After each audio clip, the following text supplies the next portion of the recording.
अस्सलाम वालेकुम नाज़रीन, मैं हूं मंसूर अली खान। अपने डेली चैनल के ऊपर आपको खुशामदीद कहेंगे। पिछले 12 घंटे की आम तीन खबरों के साथ एक दफ़ा फिर आपके सामने हाजिर।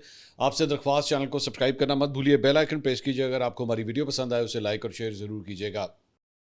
अच्छा जी, मैंने पिछले व्लॉग के अंदर जो है वो एक खबर आपके साथ शेयर की थी कि और उसका टाइटल था जिधर देखूं तेरी तस्वीर नज़र आती है।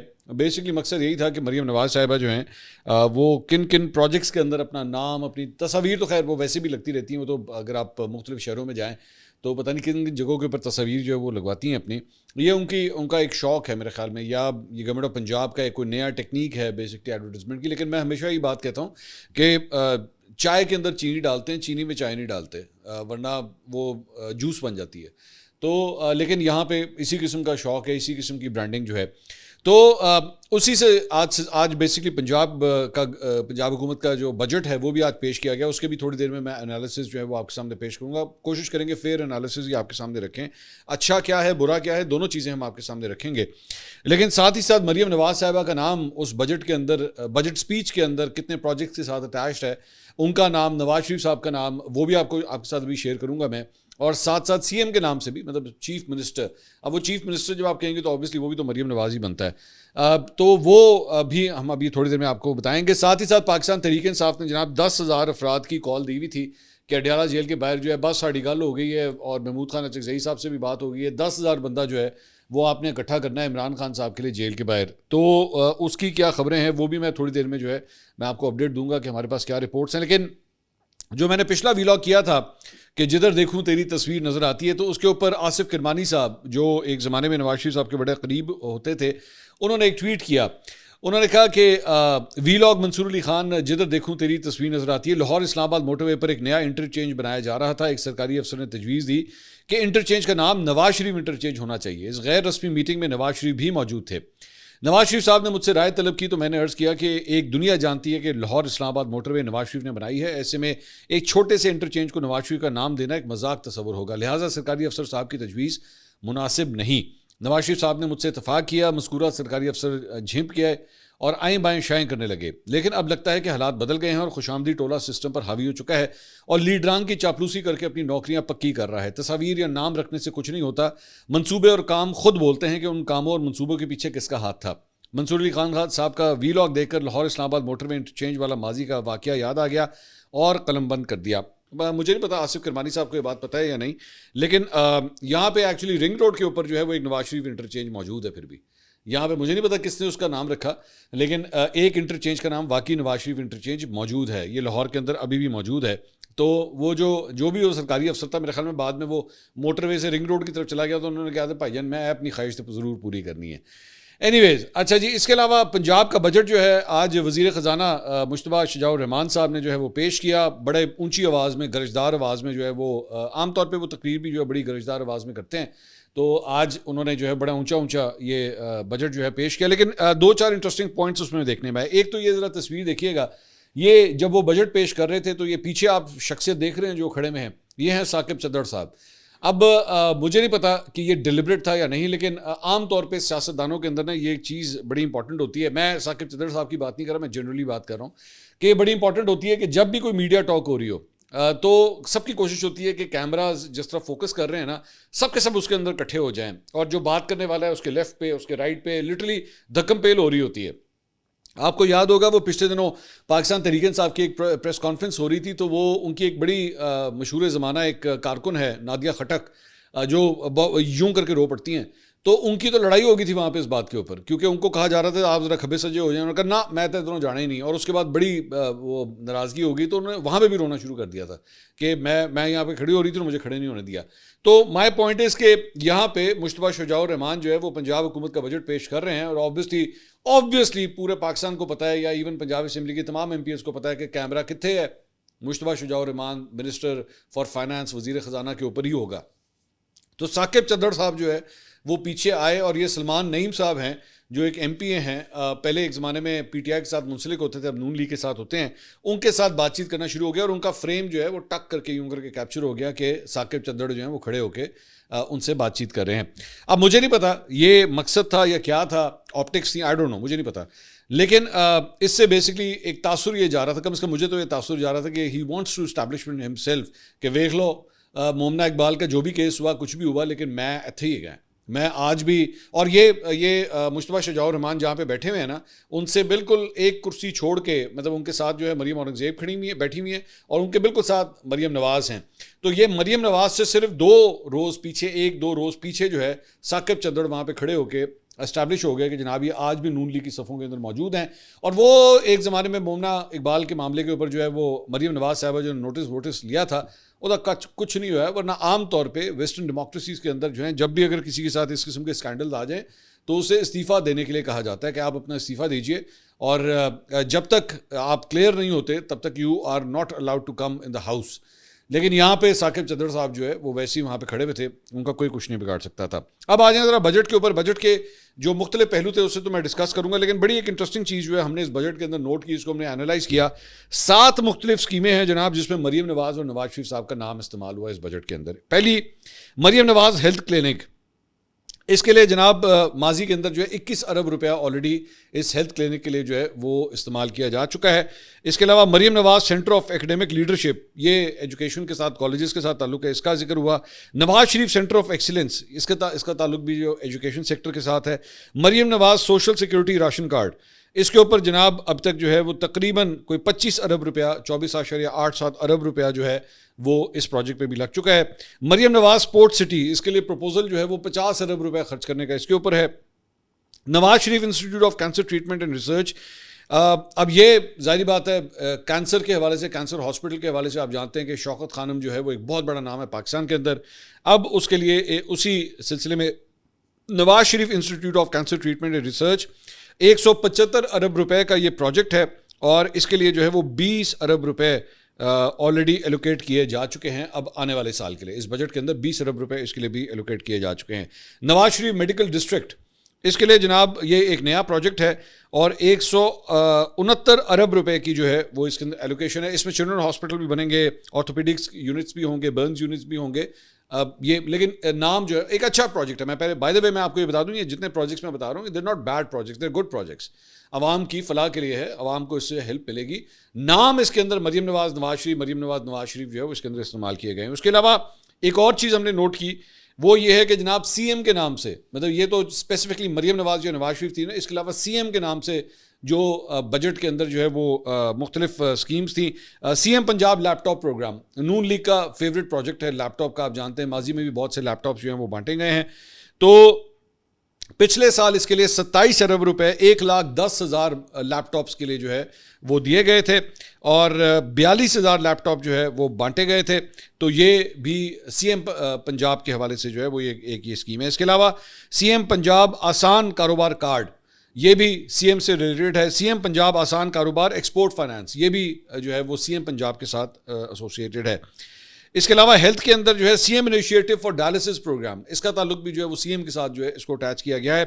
इसके अलावा CM initiative for transplant program, मतलब ये ट्रांसप्लांट्स जो होते हैं ये भी उसके लिए जो है वो एलोकेशंस जो है वो की गई हैं, इसका नाम भी सीएम के साथ अटैच किया गया है। इसके अलावा सनतों के हवाले से ग्रीन ट्रैक्टर स्कीम, ये भी जो है वो CM Punjab farmer support program के अंडर जो है वो आती है। ग्रीन ट्रैक्टर स्कीम, इसका ताल्लुक भी जो है वो सीएम पंजाब फार्मर प्रोग्राम के साथ है। इसने ऑलरेडी बताया गया है कि जनाब मुख्तलिफ फेजेज़ में 9,900 और 9,300 ट्रैक्टर्स जो हैं वो अब तक डिस्ट्रीब्यूट कर दिए हैं, और अगले फेज़ में जो है 7 अरब रुपया जो है वो 10,000 ग्रीन लो पावर ट्रैक्टर्स के लिए जो है वो एलोकेट किया गया है, और 9.9 अरब रुपये जो है वो हाई पावर्ड ट्रैक्टर्स के लिए एलोकेट किया गया है। इसका भी ताल्लुक जो है वो सीएम पंजाब फार्मर सपोर्ट के साथ है। सीएम पंजाब हर्ट ट्रांसफॉर्मेशन, ये बेसिकली जो लाइफ स्टॉक को मज़ीद एनहांस करने के लिए, लाइफ स्टॉक की प्रोडक्टिविटी जो है वो और भी ज़्यादा बेहतर हो, इसका ताल्लुक भी जो है वो सीएम के साथ है। इंडस्ट्री के हवाले से CM Punjab value addition financing for pink salt, इसका ताल्लुक भी, इसका नाम भी जो है वो सीएम पंजाब के साथ अटैच किया गया है। इसके अलावा skill development programs CM skills, ये भी जो है वो चीफ मिनिस्टर के नाम के साथ जो है वो अटैच किया गया है। तो ये पर्सनल और सीएम की ब्रांडिंग के साथ जो पूरा बजट डॉक्यूमेंट है उसमें 15 मुख्तलिफ स्कीम्स जो हैं वो हमने एवेल्यूएट की हैं कि पंजाब के अंदर जो है वो आइदर मरीम नवाज़ के नाम के साथ या नवाज शरीफ के नाम के साथ या सीएम के नाम के साथ जो है वो ये 15 से ज़्यादा मुख्तलिफ स्कीम्स हैं जो उनके नाम के साथ अटैच की गई हैं। अब बजट के हवाले से अगर उसको थोड़ा सा एनालाइज किया जाए तो इसके अंदर जो कुल माली बजट है वो उसका हुजम जो है 5,903 अरब रुपया बनता है जो पंजाब का बजट जो है वो पेश किया गया है, और ये पिछले साल के मुकाबले में 10.7% ज़्यादा है।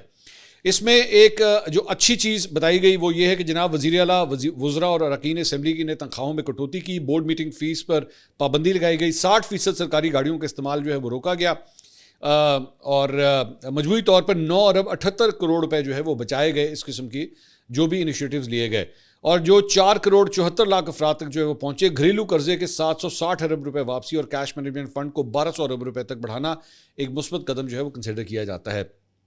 करंट अखराजात में सिर्फ 3.1% जो है अलबत्ता इजाफा हुआ है। अब इसमें सरकारी जो मुलाजमीन होते हैं, ऑब्वियसली जब आप इस किस्म के इनिशिएटिव्स लेते हैं, आप उनके ऊपर लॉक्स लगाते हैं, आपने ये नहीं करना वो नहीं करना, परफॉर्मेंस के ऊपर फ़र्क पड़ता है। ऐसा नहीं होता कि उससे परफॉर्मेंस में फ़र्क नहीं पड़ता, लेकिन ऑब्वियसली महंगाई की शरह जो है वो जिस हद तक बढ़ चुकी है, हुकूमत के लिए भी ज़रूरी है कि इन इक़दाम को जो है वो उठाया जाए। दूसरी बात यह कि जो टैक्सेशन के हवाले से, ज़ाहिरी बात है टैक्सेशन जो होती है आपने प्रोविंशियल लेवल पे भी कलेक्ट करनी होती है। अगर ये जो नंबर्स बताए गए हैं कि जनाब मजबूरी तौर पे जो है वो इतना बजट आपने बनाया गया जो पिछले साल से 10% ज़्यादा है, इसका मतलब है टैक्सेशन के ज़रिए भी जो है वो आपको पैसे कलेक्ट करने पड़ेंगे। मार्केट्स के अंदर ताजरों के ऊपर जो है इसका असर ज़रूर आएगा, और हो सकता है वहाँ से रेजिस्टेंस पैदा हो, जो नंबर्स जो हैं वो बनाए गए हैं। इसके अलावा ये बेसिकली पंजाब रेवेन्यू अथॉरिटी ने जो हदफ अपना बनाया है वो 528 अरब रुपए तक, 50 करोड़ 528 अरब 50 करोड़ रुपए जो है वो अपना हदफ डिक्लेयर किया। एक्साइज के जरिए 124 अरब रुपए और नॉन टैक्स आमदनी जो है 461 अरब रुपए जो है वो बनाई गई है। इसके अलावा इलेक्ट्रिक गाड़ियों के ऊपर 99% तक टोकन टैक्स जो है वो अब उसकी छूट दे दी गई है। ये एक अच्छा कदम है इलेक्ट्रिक गाड़ियों को सपोर्ट करने के लिए। कॉटन फीस जो है वो ख़त्म की गई है, और बैंकों को कलेक्टिंग एजेंट बनाना जो है ये एक अच्छा इकदाम है कि बैंकों के ज़रिए बैंक की जो है वो बेसिकली ये सारी कलेक्शन जो हैं वो करें। लेकिन कमज़ोर माशी हालात के अंदर 55% से ज़ायद टैक्स वसूली का हदफ जो है वो छोटे कारोबार, ताजर और मुतवसत तबके के ऊपर जो है वो फिर भी बोझ डाल सकता है। ये आगे चल के पता लगेगा कि वो किस हद तक जो है वो इंपॉर्टेंट, जो अच्छा मेरे ख्याल में पंजाब गवर्नमेंट के इस बजट के अंदर जो सबसे अच्छा पहलू था वो है जनाब तालीम के शोबे के ऊपर भारी सरमायाकारी जो है वो की गई है। This is a very good thing. तालीम के लिए जो है 750 अरब रुपए जो है मुख्तस किए गए हैं। बजट का तकरीबन 15% से ज़ायद ये बनता है जो इस मरतबा एलोकेशन की गई है। CM पंजाब लैपटॉप स्कीम 27 अरब रुपए इसके लिए एलोकेट किए गए हैं। होनहार स्कॉलरशिप 15 अरब रुपए, 1,08,000 तलबा के लिए जो है वो ये स्कीम आएगी। स्कूल मेल प्रोग्राम 13 अजला में 11,20,000 बच्चों के लिए जो है ये स्कीम आएगी। ऑटिज़म स्कूल्स हर डिवीजन में, this is a very good step. Autism के हवाले से जो है मैं जानता हूँ कि शरीफ फैमिली जो है वो बहुत सेंसिटिव है ऑटिज़म के हवाले से, और अब हर डिवीज़न के अंदर जो है ये स्कूल्स जो है वो वहाँ पे इस्टेब्लिश किए जाएंगे। कॉलेजों में 244 IT लैब्स और Maryam Nawaz centre of excellence जैसे मंसूबे जो है वो भी शामिल, वो मैंने आपको नाम ऑलरेडी इस पर ले भी दिया है। तो इसके साथ साथ जो सेहत के हवाले से जो है जो अच्छा पहलू है, सेहत के लिए 500 अरब रुपए 62 करोड़ रुपए मुख्तस किए गए हैं। मरियम नवाज हेल्थ क्लिनिक के तहत जो है 2508 बुनियादी मराकज़ सेहत आउटसोर्स जो है वो किए जाएंगे। सो सेहत और तालीम के लिए जो है अच्छी एलोकेशंस इस मरतबा इसके अंदर ज़रूर आई हैं। सो डिटेल काफ़ी लंबी है, लेकिन मोटा मोटा में तो जो दो कम से कम अहम शोबे होते हैं जो आवाम से रिलेटेड होते हैं वो मैंने कहा मैं ज़रूर जो है वो मैं आपके साथ शेयर कर दूं कि मजमूई तौर पे जो है वो ये सूरत हाल है। इसके अलावा ज़रा पाकिस्तान तहरीक इंसाफ की बात कर लें। वहाँ पे जनाब आज अडयाला जेल के बाहर जो है 3 बजे से लेकर 7 बजे तक का जो है वो प्रोग्राम बनाया गया था, और वहाँ पे जो जर्नलिस्ट वहाँ पे मौजूद थे अडयाला जेल के बाहर 3 बजे जब ये टाइम इसका एक्चुअली स्टार्ट होना था, 10,000 बंदा जो है वहाँ पे इकट्ठा करना था, 10 बंदे भी वहाँ पे नहीं खड़े थे, और 4 बजे की जो आखिरी रिपोर्ट हमारे पास आई है उसके मुताबिक 50 बंदे वहाँ पे खड़े हुए थे। सो बहुत ही बुरी तरह फ्लॉप हुआ है। एक दफ़ा फिर से पाकिस्तान तहरीक इंसाफ का वो जो एक उन्होंने कहा था, बार बार अलीमा खान साहबा कहती हैं कि जनाब मुझे 10,000 बंदा वहाँ पे चाहिए, 10,000 बंदा नहीं आ रहा इस वक्त वहाँ पे, और जाहिर बात है जब प्रेशर ही डेवलप नहीं हो रहा तो गवर्नमेंट के ऊपर जो है वो क्या आप उनके ऊपर जो है वो प्रेशर डाल सकेंगे। इसके अलावा इस वक्त मौजूदा सूरत हाल ये है कि उनकी तीनों बहनें चंद पार्टी रहनुमा कारकुन अडयाला जेल जो है वो पहुंच चुके हैं। सलमान अकरम राजा साहब ने कहा है कि उनको चक्री इंटरचेंज के ऊपर जो है वो रोक लिया गया है। इसके अलावा अलीमा खान साहिबा ने जनाब वुज़रा और सहाफ़ियों समेत जो है वो अहम शख्सियात को केस की समाअत में बुलाने की इस्तदा कर दी है। बेसिकली इंसदाद दहशतगर्दी की ख़ुसूसी अदालत में जो है अलीमा खान साहिबा समेत 11 मुल्ज़मान के खिलाफ 26 नवंबर के एहतजाज के मुकदमे की समाअत हुई है। इस डॉक्यूमेंट्स ये जो सामने आए हैं जिसमें 21 गवाहों की लिस्ट जो है वो जमा करवाई गई, उसमें नाचीज़ का नाम भी जो है वो डाला गया है कि मंसूर अली खान को भी जो है वो बुलाया। मेरे अलावा शाहजेब खानज़ादा, अंसार अब्बासी साहब, इनके नाम जो है वो डाले गए हैं। मेरा नाम भी डाला गया है कि जी इनको भी जो है वो गवाही के तौर पे बुलाया जाए। मुझे नहीं पता मुझसे क्या गवाही लेनी है उन्होंने, मुझे मेरे इस सिलसिले में उनसे कोई रब्ता नहीं हुआ था, या उनके वकीलों ने, उनकी लीगल टीम ने मुझसे कोई रब्ता नहीं किया था। वो बहरहाल मैं हाजिर हूँ ऑब्वियसली कानून की मदद के लिए, कोर्ट की मदद के लिए। अगर मेरी कोई गवाही चाहिए तो मैं हाजिर हूँ। I will try my best कि मैं जो इन्फॉर्मेशन जो है मैं शेयर कर सकूँ। लेकिन अलीमा खान साहिबा की जानिब से, उनके वकला की जानिब से जो है ये लिस्ट जमा करवाई गई। इसके अलावा फहरिस्त में वज़ीर दाखिला मोहसिन नकवी, वज़ीर इत्तलात अताउल्लाह तारड़, वज़ीर इत्तलात पंजाब अज़मा बुखारी, अंसार बासी, शाहजेब खानज़ादा और मेरा नाम, और इसके साथ साथ मुख्तलिफ अखबारात के एडिटर्स और न्यूज़ चैनल्स के ब्यूरो चीफ के नाम जो हैं वो भी शामिल किए गए हैं। और अदालत ने फ़िलहाल केस की समाअत जो है वो कल तक के लिए मुलतवी कर दी है। इसके साथ साथ कोट लखपत जेल में कैद PTI रहनुमाओं ने अपने वकील राना मुदस्सर उमर के ज़रिए एक पैगाम जो है वो जारी किया है। उनके ज़रिए शाह महमूद कुरैशी, डॉक्टर यास्मीन राशिद, उमर सरफराज चीमा और महमूद रशीद ने बयान जारी किया है। PTI रहनुमाओं ने अपने बयान में कहा है कि सियासी इस्तेकाम के बगैर मुआशी इस्तेकाम मुमकिन नहीं। उन्होंने मज़ीद कहा कि आइनी बालादस्ती महज किताबों तक महदूद हो तो मिसाक मईशत बेमानी है। सरमायाकारी वहाँ आती है जहाँ पर कानून की हुक्मरानी और सियासी इस्तेकाम हो। इसके अलावा मुस्लिम लीग नून के सदर और साबिक वज़ीर-ए-आज़म नवाज शरीफ साहब ने आज़ाद कश्मीर की सूरत हाल के सिलसिले में जो है वो कल लाहौर के अंदर एक अहम इजलास जो है वो तलब कर लिया है। और इसमें मुस्लिम लीग नून आज़ाद कश्मीर की क़यादत को जो है मदऊ किया गया है, जिसमें अहम सियासी फ़ैसले जो है वो किए जा सकते हैं। अवामी एक्शन कमेटी ने जनाब, जो कलअदम अवामी एक्शन कमेटी है, उसने ट्वीट किया कि 9 रोज़ से आज़ाद कश्मीर का शहर रावलाकोट कर्फ्यू की कैफियत में है, जबकि 8 रोज़ से पूरे आज़ाद कश्मीर में शटर डाउन और पहिया जाम हड़ताल जारी है। रावलाकोट के चारों तरफ अवाम के पुरअमन धरने बदस्तूर कायम है और लोग अपने मुतालबात के हक़ में साबित कदमी से डटे हुए हैं। बाजार बंद हैं, सड़कें वीरान हैं, मगर अवामी मज़ाहमत, यकजहती और अज़म में कोई कमी नहीं आ रही, ये उनका कहना था। इसके साथ साथ बजट की जहाँ पे बात हो रही थी तो वहीं पे वफाकी बजट पर पाकिस्तान पीपल्स पार्टी और हुकूमत के दरमियान जो है इख्तलाफात अभी भी बरकरार हैं। डेडलॉक की सूरत हाल है। बिलावल भुट्टो ने कौमी असम्बली में बजट पर जारी बहस में अपनी तकरीर एहतजाजन जो है वो मुलतवी कर दी। उन्होंने अभी इसके ऊपर जो है वो तकरीर नहीं की है। इस ब्रीफिंग में नवीद कमर ने बिलावल भुट्टो को आगाह किया कि पीपल्स पार्टी के साथ मुशावरत के दौरान जो बजट तजावीज़ और एदाद शुमार शेयर किए गए थे उनमें और कौमी असम्बली में पेश किए जाने वाले बजट में नुमायाँ फ़र्क मौजूद है। उधर कोई नंबर दिखाए गए, उधर जाके जो है अनाउंस जो किए गए वो कुछ और नंबर थे। इसके अलावा शहबाज राना साहब, सीनियर जर्नलिस्ट एक्सप्रेस के, उन्होंने एक खबर दी है। उन्होंने कहा है जी हुकूमत ने टैक्स रिलीफ का हुजूम कौमी असम्बली की स्टैंडिंग कमेटी बराए ख़जाना के साथ शेयर करने से इनकार कर दिया है। नई बजट की मंजूरी देने वाली कमेटी चेयरमैन के मुताबिक टैक्स रिलीफ का हुजूम 360 अरब रुपए के लगभग है।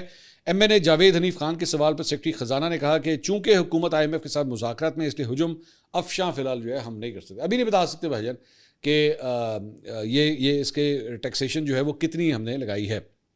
इसके अलावा एक बड़ा हैरानकुन वाक़या जो है वो पेश आया है हाफसाबाद में। बेसिकली इस वाक़े को अब चंद दिन हो चुके हैं, लेकिन जो ताकत होती है, पॉलिटिकल ताकत होती है, उसका ज़रा आप अंदाज़ा कीजिए। बेसिकली हुआ ये कि मामला जो है वो बेसिकली इनके एक रुकने सूबाई असम्बली है मुस्लिम लीग नून के, उनके साथ तल्ख कलामी हुई हाफसाबाद के DPO की। मामला क्या था, ये पता लगा कि जो हुक्मरान जमात के जो MPA थे, ये अपने बेटे के साथ DPO साहब से मिलने के लिए गए, चंद साइलिन के साथ अपने इलाके के मसाइल वगैरह डिस्कस करने के लिए। तो उनके हमरा वो हाफसाबाद के DPO के ऑफिस पहुंचे। वहाँ पे बात करते करते एक तो सबसे पहले MPA के बेटे जो हैं वो मोबाइल फ़ोन के ऊपर बात करते हुए दफ्तर में दाखिल हुए। MPA ने अपने बेटे को मना किया कि DPO के दफ्तर में जो है फ़ोन को इस्तेमाल मत करो, कॉल काटो, तो उन्होंने कॉल काट दी। बाद में जो है वो ये जो नौजवान था वो DPO के रिटायरिंग रूम के अंदर चला गया और उनका वॉशरूम जो है उसने इस्तेमाल किया। बाद में जब वो बाहर आए तो DPO ने पूछा उनसे, इसी दौरान जो है DPO की एंट्री वहाँ पे होती है, DPO ने उनसे पूछा कि भाईजान आप किसकी इजाज़त से ये वॉशरूम इस्तेमाल कर रहे थे? तो उन्होंने कहा जी पब्लिक मनी है, मेरी मर्ज़ी, मैंने अगर इस्तेमाल कर लिया तो उसमें ऐसी कौन सी बात है, तो ये आपका ज़ाती वॉशरूम थोड़ी है। तो उसके ऊपर DPO ने उनको कहा कि गेट लॉस्ट। उन्होंने कहा कि गेट लॉस्ट। वहाँ पर जो है गर्मी सर्दी हो गई, लेकिन जो MPA साहब थे वो आराम से चुप करके वहाँ से अपने बेटे को और जो साइलिन थी उनको लेके वहाँ से चले गए। मामला हो गया टेंस। इसकी वजह यह है कि पाकिस्तान तहरीक इंसाफ के वहाँ के जो एक लीडर हैं उन्होंने भी जो है वो इसका ज़रा फेसबुक के ऊपर जो है एक मैसेज लिख के जो है ज़रा थोड़ा सा मजाक उड़ाया। मामला जो है वो काफ़ी सीरियस हो गया और मामला पहुंचा जनाब ऊपर तक। मरियम नवाज साहबा ने करवाई इसकी इंक्वायरी और उसके बाद जनाब जो DPO साहब हैं उनको वहाँ से ट्रांसफ़र करवा दिया गया। उन्होंने कहा जनाब ये आपने किस तरह कह दिया, आपने एक MPA के बेटे को आपने किस तरह कह दिया get lost. My point is कि पहली बात तो ये कि ये कहना कि जनाब ये जो है वो अवामी जो है वो वॉशरूम है तो उसमें अगर इस्तेमाल कर लिया तो क्या बात। भाई अगर अवामी वॉशरूम है, आप ज़रा CM के वॉशरूम को इस्तेमाल करके दिखाएं ना, वो भी तो अवामी वॉशरूम है। आप ज़रा जाएँ ना किसी ज़रा CM हाउस में ज़रा इस्तेमाल करके देखें या उनके दफ्तर के अंदर किसी वॉशरूम को इस्तेमाल करके देखें, फिर आपको लग पता जाएगा। तो दूसरी बात ये कोई बात नहीं है, हर इलाके का हर दफ्तर का एक डिकोरम होता है। ये नहीं होता कि आपकी जब मर्जी हुई आप घुस गए, डजंट मैटर, कोई फर्क नहीं पड़ता।